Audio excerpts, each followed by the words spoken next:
Yes, sometimes that's nice. Yes.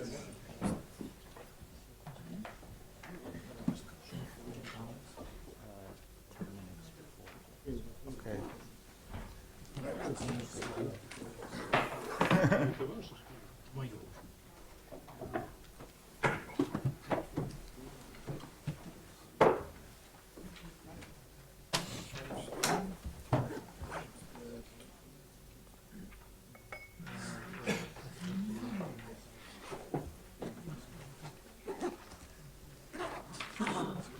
Okay, welcome to the afternoon session. The first speaker in the afternoon is Sven Knutsman of Nottingham, who will talk about individual correlations, spectral correlations in individual quantum graphs. Thank you. First, I'd like to thank the organizers for inviting me to this very nice place and this very interesting conference. I will talk about a joint work together with Alexander Altland from the University of Cologne, and has been published about 2 years ago. And actually, in the first 15 minutes, I will give an introduction to the whole problem, because I don't assume that everybody is familiar to the problem of spectral correlations and quantum chaos. There are many in the audience who are actually experts on this. And then in the next 15 minutes, I will give the setup, how to look at spectral correlations in quantum graphs. And only in the end, in the last 20 minutes, I'll actually go into my own work where we solved a certain problem. Okay, so I will start very simple. Let us look at two different spectra of a quantum system. So one is a circle billiard, so the eigenvalues of the Laplacian in a circular domain. And on the right side, it's the Laplacian in a domain of Sinai shape, which is a square, and in the middle there's a circle excluded. And if you look at these two spectra, just by the eye, you see there's some sort of difference. So here there are a lot of eigenvalues which come close to each other, and then there are large gaps. And here the spectrum is much more rigid. And one way to actually analyze such properties are to look at the nearest neighbor distribution. So you've just seen that in the talk of Eugene Bogomolny. And if you look at the level distribution of a circular billiard, what you see is, if you plot a histogram of it, it's basically a Poissonian distribution. And a Poissonian distribution actually means that the energy levels don't have any correlations. It's just a Poisson process. So if you start somewhere, the next eigenvalue comes somewhere completely randomly, irrespective of there being another eigenvalue.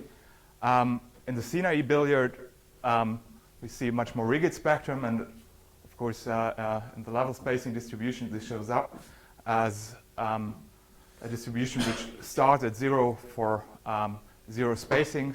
So you have level repulsion in these systems, and this picture shows that there are very strong correlations, non-trivial correlations in the Sinai billiard, and basically the talk will be about how to understand such correlations in chaotic systems. And there are basically two statements. So the first one is that, in general, if I look at any integrable system, excluding some special cases, generically I will get Poisson statistics. This was already shown by Barry in 1977.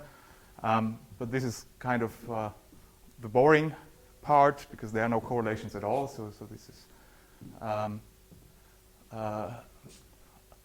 is well understood.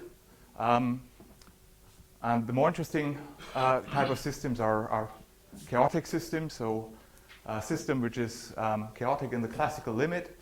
And in 1983, Bohigas, Giannoni, and Schmidt conjectured that all these systems will have the same distribution as predicted by random matrix theory. And well, this conjecture led to a long line of research, basically how to understand why does a chaotic system have the same kind of level statistics as a random matrix. And just to show you, this really works nicely. If taken a picture from a book of Hake, who stolen these pictures from various works. And I won't go into the detail about which systems they are. This line is always the prediction of random matrix theory, and for different kinds of chaotic systems, you just see if you do a histogram, it fits very nicely, and it shows that this distribution is actually universal. Well, okay, this was too much. And now, if you want to study this theoretically, the nearest level spacing is not the easiest point to start, because it contains, well, correlations between energy levels of arbitrary high order. So the focus of all the research afterwards was basically based on the two-point correlator. So you take the density of states. This is a sum over delta function situated at the eigen levels of the system. And then you look at the density of states at a distance s. You average over the whole or part of the spectrum. You subtract the mean squared, and that is called the two-point correlator. So it depends on the distance between the two energies. And the Fourier transform of this quantity is called the spectral form factor, has this shape. And yeah, this shape took more than 20 years to explain. So quite innocent looking guy, but still very intricate to find out why this shows up everywhere. And now, what are the approaches that you can use? Well, the first type of approach is, well, you try to average over systems, and then of course random matrix theory itself, which gives all the predictions, is the most, well, the largest possible average that you can actually do. You just average over all systems, okay, with a Gaussian distribution. But more physical approach was where you look average over different systems is this order average. So you look at a Laplacian plus a random potential. The random potential might be just scatterers, which are distributed randomly, or it might be a random potential just. And then you average over the locations of the scatterers or any type of other random potential, and then in a certain limit, which is basically a weak disorder, you can show the predictions of random matrix theory. The methods which are involved here are known as supersymmetric nonlinear sigma models, and the problem was solved in the 80s by Yefetov, who introduced this method. And the method, while using or going from the disordered system to a field theory approach, a supersymmetric field theory approach, was a very strong method to look at all kinds of quantities in these type of systems. But all these approaches, and there are a few more, have in common that you actually average over some system parameters, whereas the conjecture is about an individual system in the semi-classical limit. And then it turns out to be much harder to do anything, and basically all the approaches are based on Gutzwiller's trace formula, which has been derived by Gutzwiller in 1970. And it expresses the density of states as a mean part, which we are not interested in because we are looking at the fluctuations, plus a sum over all periodic orbits, and every periodic orbit has some amplitude connected to the stability of a periodic orbit, and a phase factor, which is a classical action over h bar. And now if you look at the classical form factor, it basically looks like a sum over pairs of periodic orbits, gamma and gamma prime, and of course the differences of actions come in. And starting with this Gutzwiller trace formula and this representation of the form factor, the starting point, well, the low time, small time limit of the form factor was shown by Barry to give 2 tau, which is just what random matrix theory predicts, based on the so-called diagonal approximation. And the diagonal approximation consists of taking either the same path or the time reversed path in this sum over pairs. Sven, are you not missing the tau dependence? Yeah, I mean, there is basically I should add a delta of tau minus the time, and I should add some averages. This is just the like what the formula basically looks like. I didn't want to write all the things which just complicate the matter, but you're right. I mean, if I write the complete formula there, there's a bit more to write down.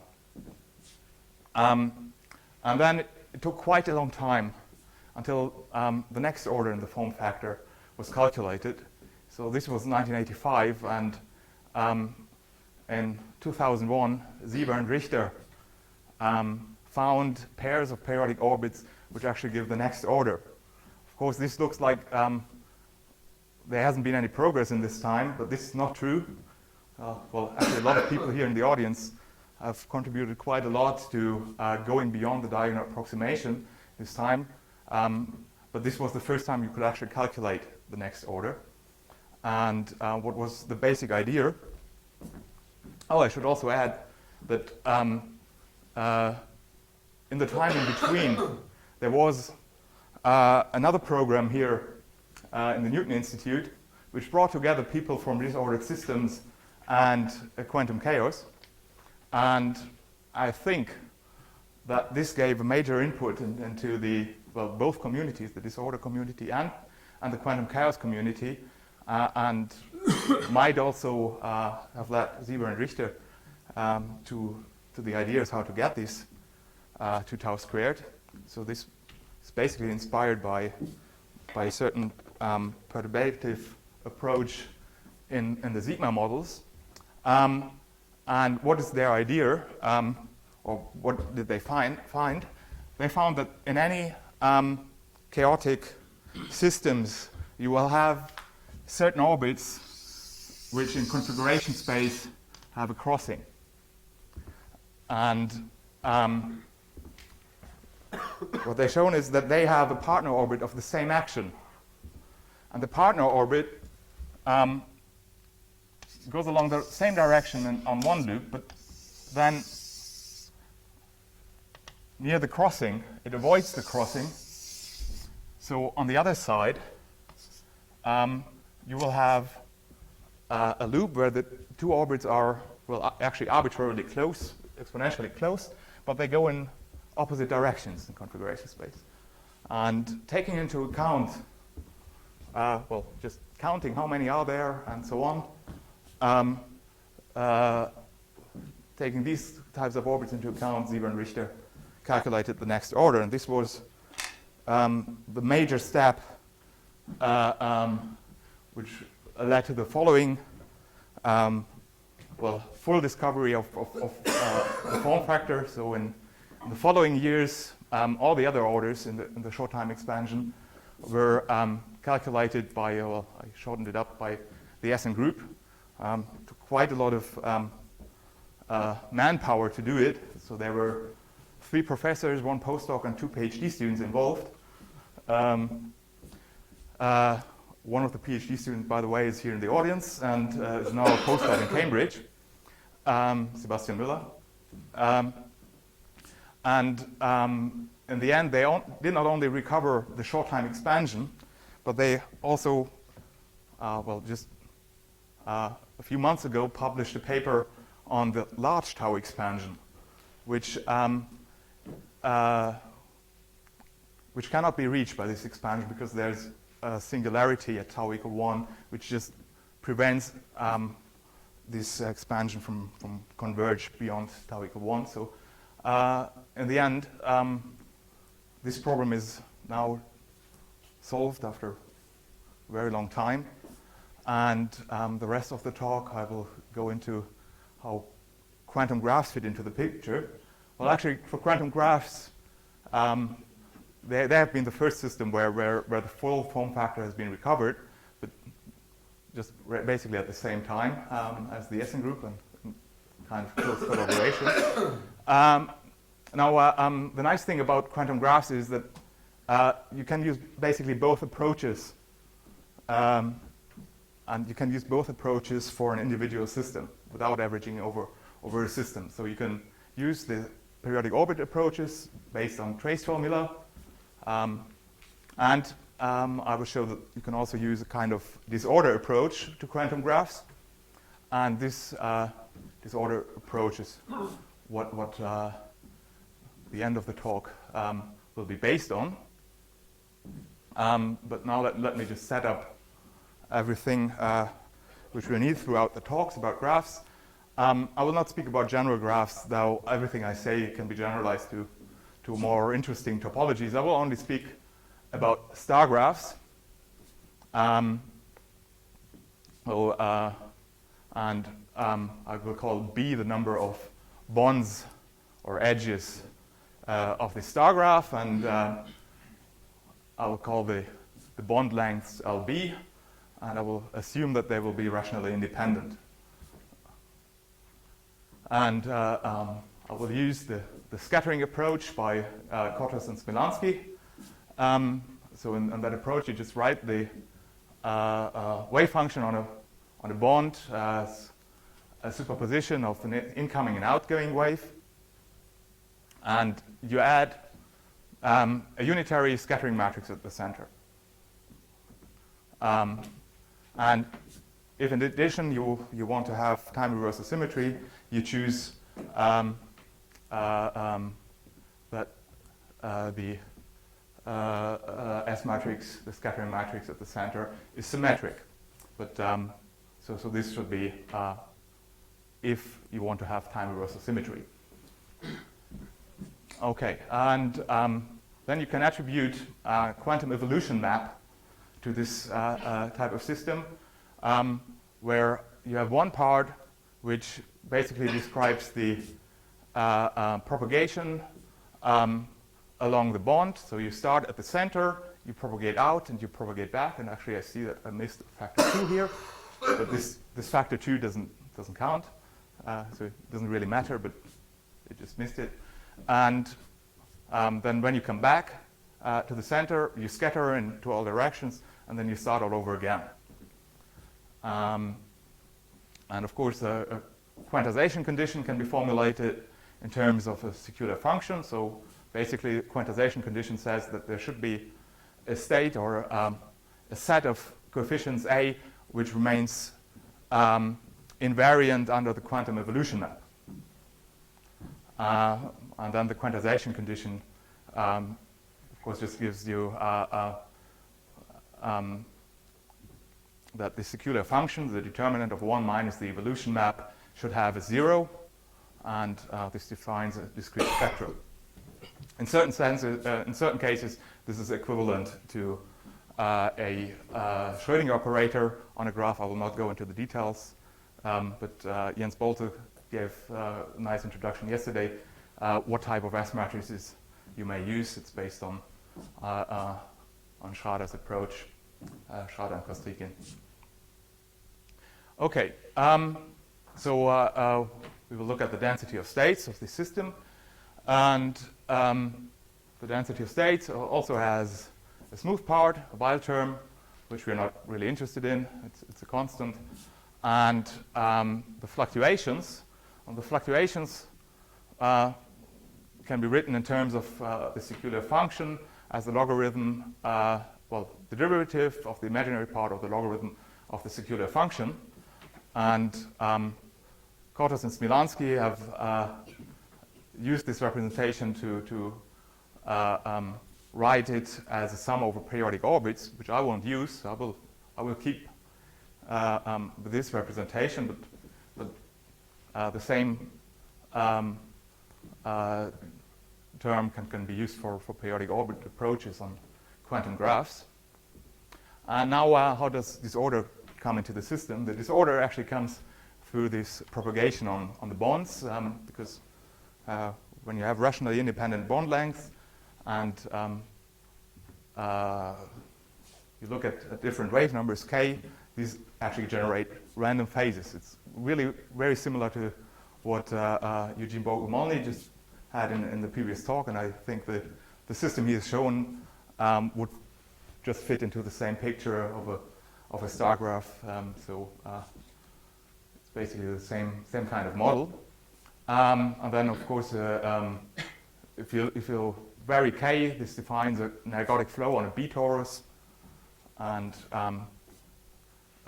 this can actually be used to represent a spectral average, so an average which doesn't contain any average over system parameters, exactly by a disorder average, where you average over the whole B torus. This is an exact identity.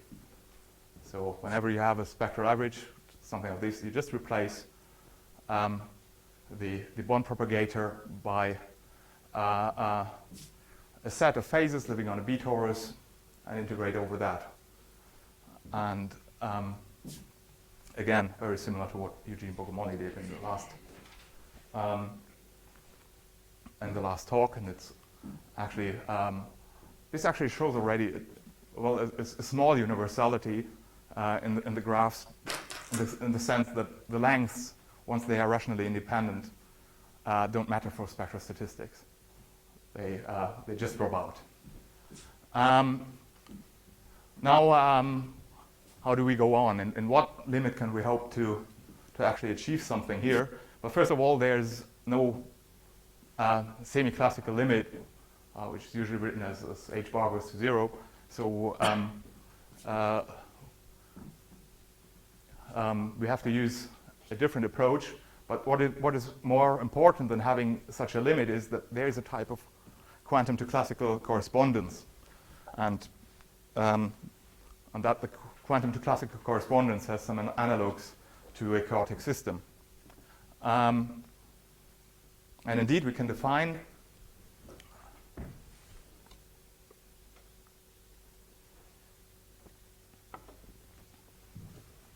a classical evolution on a graph by replacing the unitary matrix, the quantum evolution map, by a classical Markov map, which just contains the squared amplitudes, which are, well, in a quantum language, the probabilities to go from one bond to the next bond.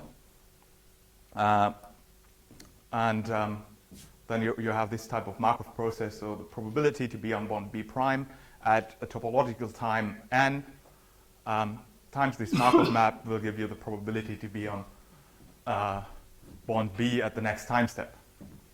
UK is k-dependent. What do you do with the k-dependent? The k-dependence of UK is through phases purely, so they drop when I square. This is because I chose a center scattering matrix, which is k-independent. Okay, so we need some properties of this Markov process for the rest of the talk. So I'll introduce the spectrum of this Markov map. What is known about the spectrum, because it's a probability distribution, all the eigenvalues have to be smaller than 1. So this is kind of trivial. And there's one eigenvalue 1, which is just the equidistribution on the graph.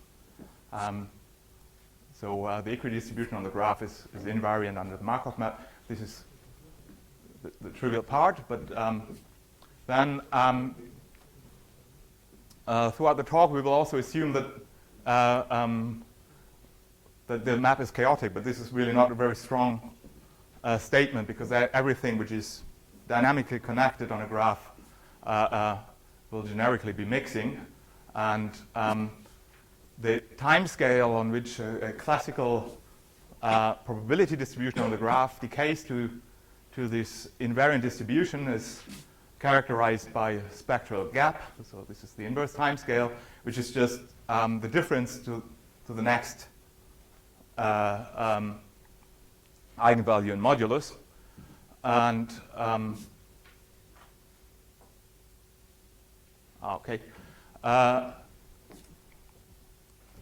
Once you know that the next leading eigenvalue has a modulus which is smaller than 1, you can write down a sum rule, which is known as Sinai-Bowen-Ruel sum rule. It's basically the equivalent of what is known as the Hanay-Osorio-Almeida sum rule in physics. And it says that if you look at the trace of m to the power n, well, that is basically a sum over the eigenvalues to the power n, because they are all smaller than 1, only 1 survives, in the limit n to infinity. There's actually another time scale involved once you do a little bit of time averaging as well. If you allow for time averaging, then everything decays a little bit faster, because then you look at the largest of the smallest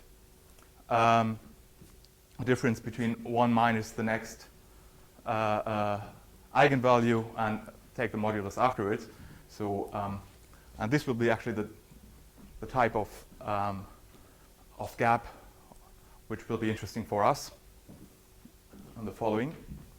Okay, so if we look at the spectral form factor of this quantity, then basically what you have to calculate is, if you look at it roughly at the time, say n over b, what you have to calculate is the trace of u to the power n squared and take an average. This is not completely exact, but it will suffice for this introduction. And if you look at this quantity in the diagonal approximation, then what you find is that it will give you basically the trace of your Markov process to the power n, plus some small contributions which will not be considered here, which are due to repetitions and self-retracing orbits,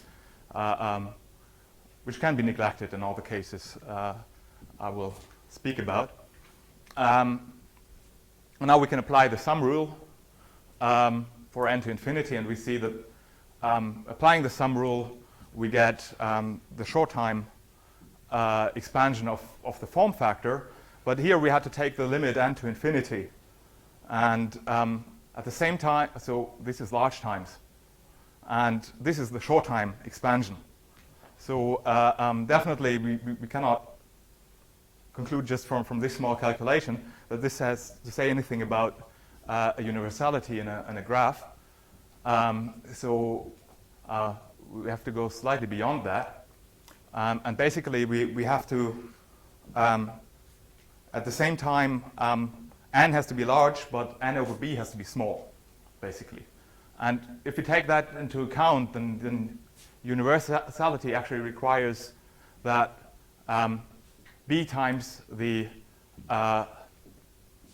inverse time scale on which the decay on the graph happens is much smaller than 1. This just means that I can apply the sum rule for already quite small n, where n is larger than smaller than the size of the graph, than the number of bonds on the graph.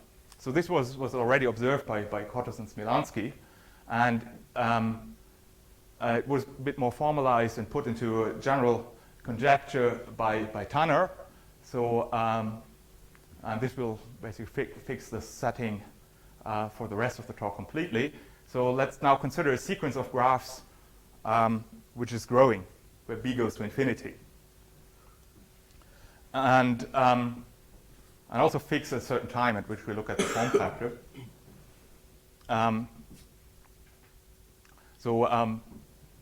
This limit b to infinity actually replaces the limit h bar to 0 in a usual chaotic system. The main difference is now we have to choose a different graph for every size of the graph, and there's no generic way to do that. So in that sense, there's a lot of choice here in these sequences, but still also in the semi-classical limit, you kind of have to use a sequence, a continuous sequence of systems. And now if you require, using the sum rule we had before, and also requiring that this should be valid for small times, now shows that in the limit b to infinity, b times the gap has to go to infinity, which means that, actually the gap is allowed to close. So the time scale on which classical dynamics goes to the invariant probability may become arbitrarily slow, but still this inverse time scale has to go smaller, larger than 1 over b. So this is true. And then Tanner's conjecture is basically, once this is fulfilled, you get the full form factor. So not just the diagonal approximation on which the whole thing was based, but you get the complete thing. And Where did you define delta ergodic? I defined it when I considered the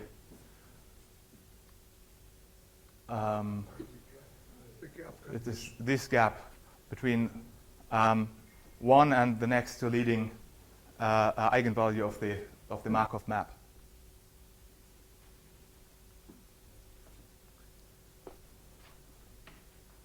Okay, so and now starting from the same setting and now using basically the Zieber-Richter approach, our chairman and Holger Schanz and Rob Whitney showed that actually this is also consistent for the next two leading orders. Nobody really did the whole expansion as the Essen group for graphs. Instead, a different approach was used, which is actually much simpler because it, you just get into a setting which is well known from disordered systems, and that is what I'm going to talk about for the rest. Let me now give an overview of the method of how you can actually show under which conditions you will have universal spectral statistics in a quantum graph. And our quantity that we will look at is a generating function. So now you take the secular function and you look at it at 4 different places in the spectrum. By taking derivatives with respect to these shifts, you can recover the 2-point correlator easily. Let me remind you that the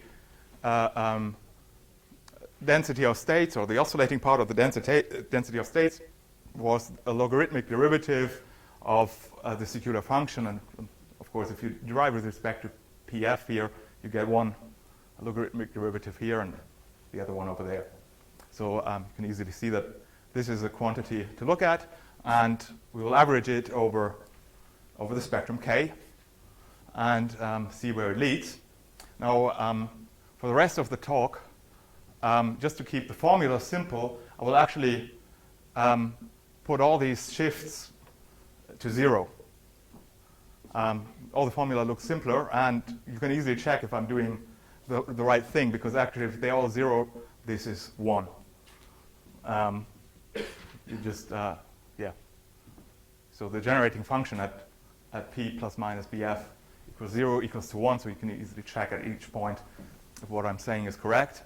Of course, if you want to recover everything, you have to reintroduce them at the correct places. It just looks ugly, so I will only show how to calculate the thing at p equals 0 in this disordered approach. And the method works as following. So we'll use the phase ergodicity, which I introduced before, so the disordered approach to a quantum graph, and a certain transformation, which is known as a color flavor transformation, which directly transforms our generating function to an exact variant of a nonlinear supersymmetric sigma model. And then we will analyze this nonlinear sigma model. And the first observation then will be that if I take the mean field approximation, or equivalently the saddle point approximation, and take the limit b to infinity, I get the random matrix theory result. And of course, this is not enough. We have to secure that we are actually allowed to take the mean field approximation. And this requires a stability analysis. And this will also lead to a set of conditions when to find universality in large graphs. And since the formula look much simpler for broken time reversal invariance, I would consider broken time reversal invariance where the central scattering matrix is non-symmetric. Okay, what does the color flavor transformation actually do? Let me go back to slides. This guy here is a quotient of determinants. So every circular function is a determinant. And the determinant can be represented as a Gaussian integral. If you have the determinant in the denominator, you can use a usual Gaussian integral. If it is in the numerator, you have to use Grassmann variables. And that is basically how the term supersymmetry comes in, because you represent this set of determinants as an integral over Grassmannians and usual variables, and that is called a superintegral in physics. And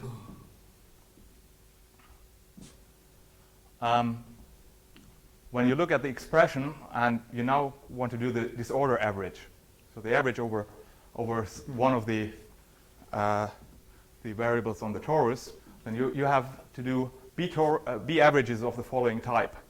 You have E2, some vector which contains Grassmannians and usual variables, times E2I phi, times another vector, and then plus a similar object with a different phase.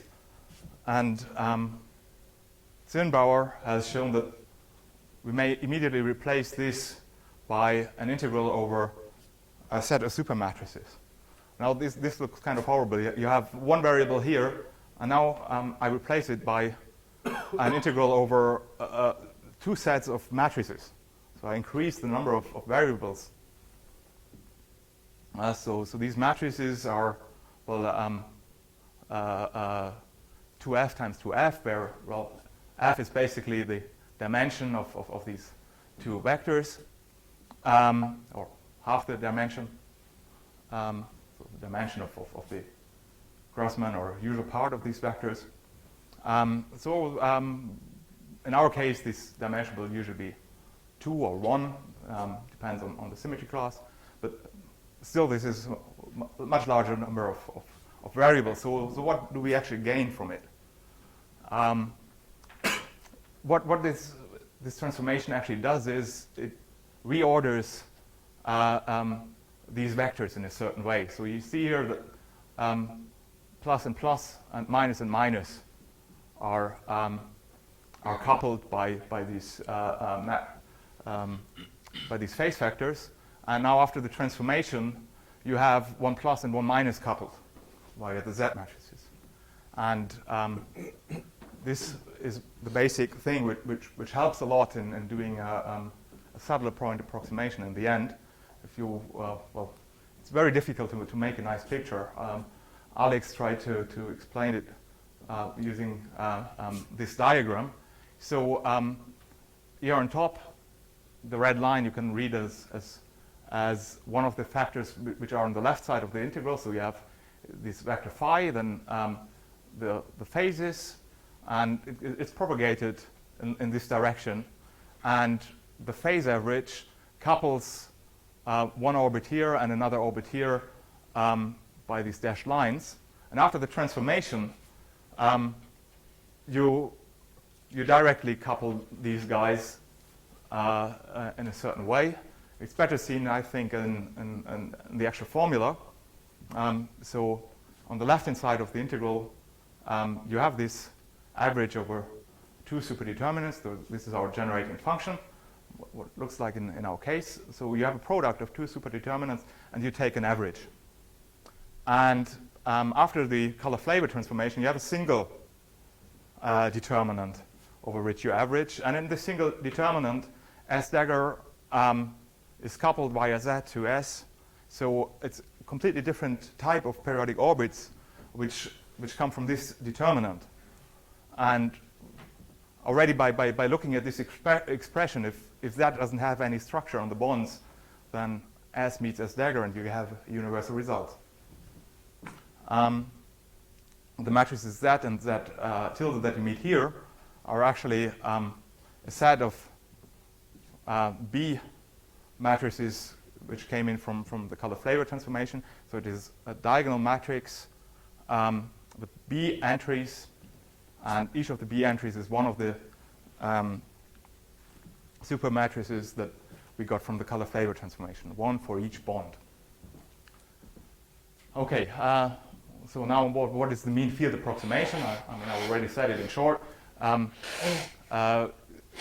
let's look at the diagonal elements of this matrix Z. And the mean field approximation just means on each bond I have the same matrix, which I call Y and tilde Y. And it's also a solution of the saddle point equation, which are connected to this integral.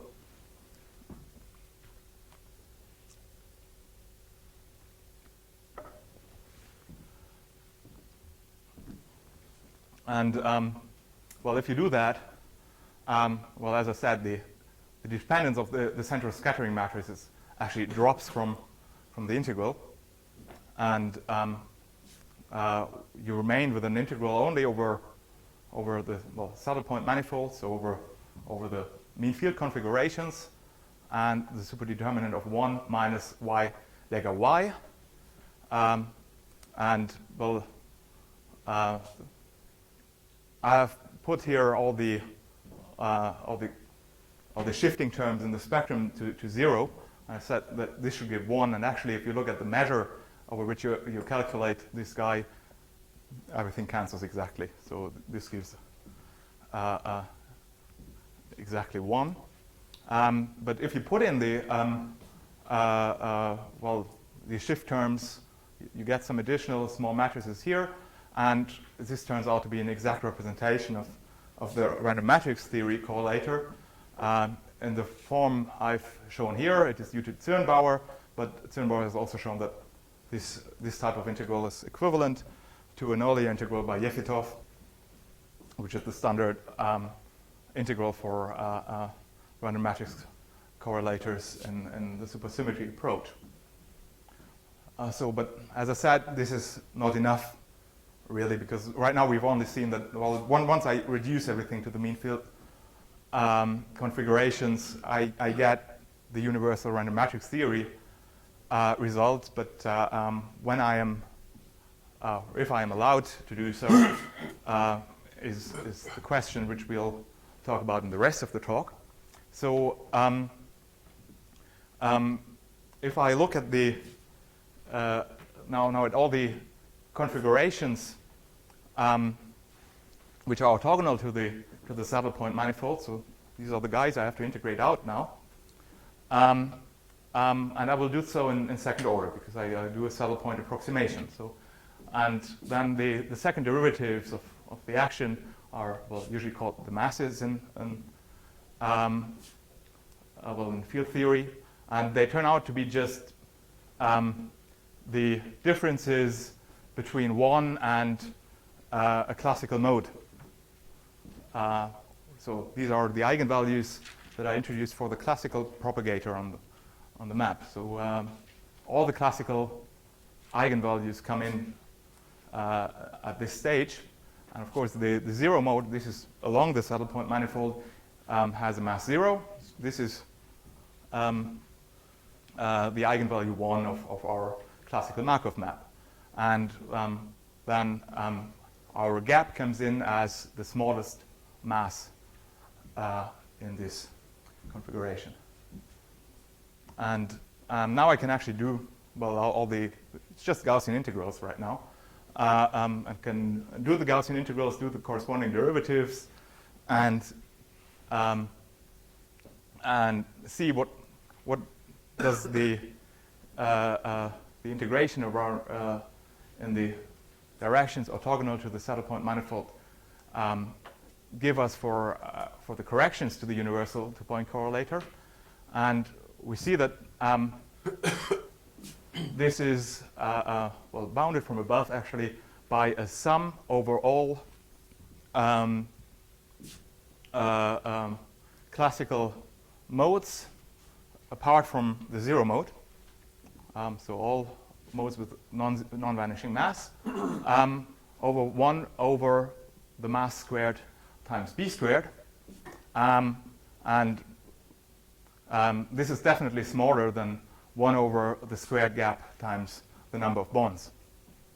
And if we want that this goes to 0 in the limit of large bonds, we have to choose a sequence of bonds such that the gap either remains constant or, well, then it's of course, if the gap is constant, then it definitely goes to 0. But if the gap now becomes smaller as b increases, might say that it goes like b to minus alpha, then as long as alpha is between 0 and 1/2, this analysis shows that one gets the universal random matrix theory prediction. And I should like to add that this is a generic case for large, well-connected graphs. Everything I've written down was, all the formula were for star graphs, but it's really generic for large, well-connected graphs, and everything can be generalized to that case. And then there's a region between, for alpha between 1/2 and 1, where you don't know where it will go, actually. It really depends not on this estimate, but on the sum of all over all the classical modes. What happens here. So there's a transition region. And once this gap closes too fast, you can be sure you will have corrections to the universal two-point correlator. And actually, there's, well, one famous example of star graphs, which is a star graph with Kirchhoff boundary conditions, and at the center belongs to this class. Was shown actually by the chairman of this session. Okay, so this is what I wanted to tell you. Thank you. Are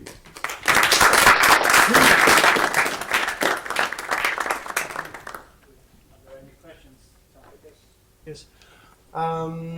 You show us how to move, or you show us a formalism that allows you to use the nonlinear sigma model in the case of a graphs, and you apply this formalism as far as spectral statistics is concerned. But random matrix theory and universality touch also other aspects like wave function statistics and so on and so forth. Yes. I was wondering. Well, this is ongoing research. There, well, currently, Fabien Piotet was somewhere in the audience, is trying to use the same kind of approach to to study quantum ergodicity on graphs, so wave function statistics. And yes, you can use the same kind of approach in principle. Of course, you have to work a little bit more, and the conditions might turn out to be different, actually.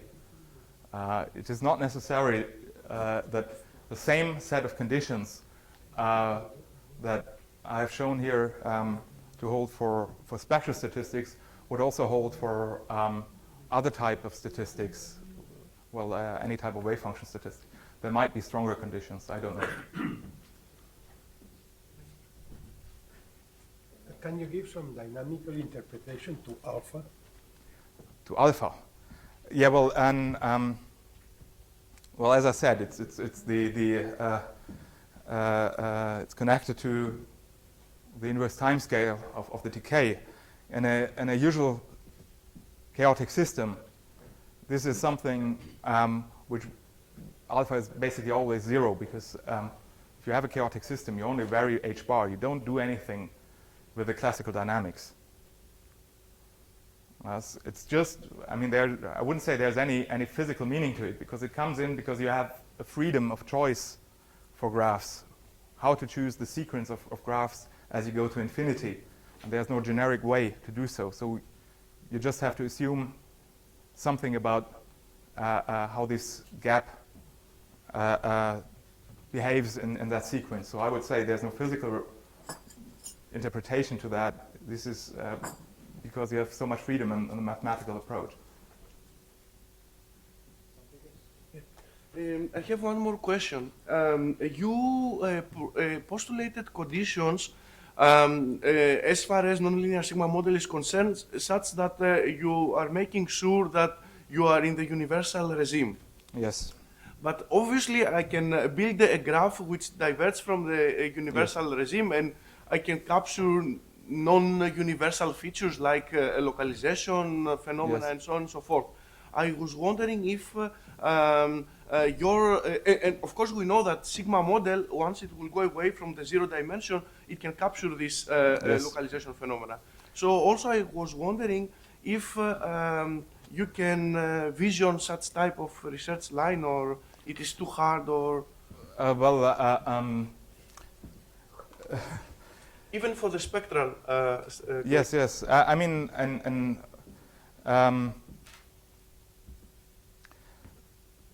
I mean, I'm certain you can set up certain graphs with say localization phenomena where you can keep a few modes in the sigma model and use that to describe it. But there are some classes of graphs which have been studied, like the star graph with the Kirchhoff boundary conditions, are so malicious that all classical timescales are slow. And then you keep all the matrices, and you don't have any gain with it. So it depends strongly on the structure of all the classical modes that will be on your graph. So if you want to study something like that, so the first thing I would look at is, are there only a few classical modes? Then this might be a good approach. Are there many? Then no. More questions? I have a question. You assume that your S matrix is k-independent. Yes. If you start with differential operator and So if I would like to go to a k-dependent S matrix, then of course I would have to take care when I do this order average. Somehow this prevents. can you not just say that the spectrum for behind the spectrum would converge Yes. to This is the next point. Like in Jens Bolte's talk, we've seen that there's an expansion for large K, where you have a K-independent part and other parts which decay like 1 over K. And I think if you use this approach, you can trace back everything to the starting point, and What we use as infinity matrix. yes, and use just the S-infinity matrix. At least that's my belief. I haven't done it. I So. have a question concerning the mean field approximation. Do we have a large parameter in front of the action? Well, basically, because it's a superintegral, it doesn't really matter. The large parameter always is b, and it's not a parameter in front of the action which is important for a superintegral, but a parameter which describes the breaking of supersymmetry. Well, supersymmetry basically means that you divide two equal determinants. This always gives one. Now, if you change the two determinants slightly, this means breaking supersymmetry, and it is there that the small factors or large factor has to come in, and there the large factor is 1 over b, because you look at a scale difference which is basically the mean level spacing, and this is 1 over b. Many star graphs. Yeah, many stars right now. Fits well. All right, if there are no other questions, let's thank the speaker again.